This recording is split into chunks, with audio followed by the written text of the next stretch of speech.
Performing the kettlebell swing properly is crucial to the athletic development of this movement. So we're going to go over some of the very specific things not to do in a kettlebell swing. As we discovered previously, the kettlebell swing is based off of that hip hinge movement. So Dylan, if you could do a hip hinge just to show real quick.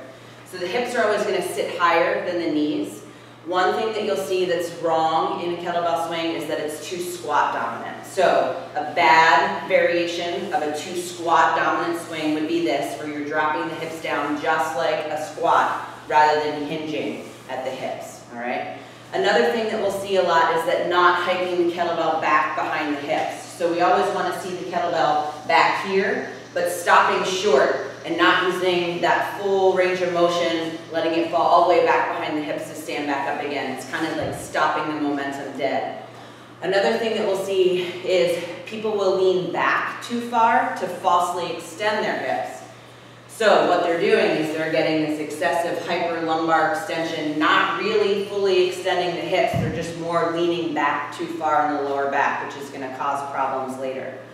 Another thing that we'll see is we want to definitely keep the back nice and flat throughout the entire movement through the hinge and the stand up, but sometimes the shoulders aren't retracted, so the weight's pulling the shoulders forward. There's no activation up here in the upper back, keeping the shoulders in retraction, so the weight's pulling the shoulders forward. We don't want that, so no rounding at the back.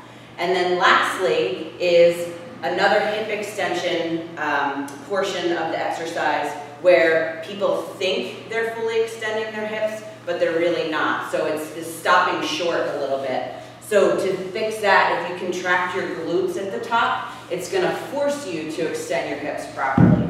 So those are just some very important things that you want to pay attention to when teaching and coaching the kettlebell swing, also when you're doing it yourself, so that you perform the movement properly.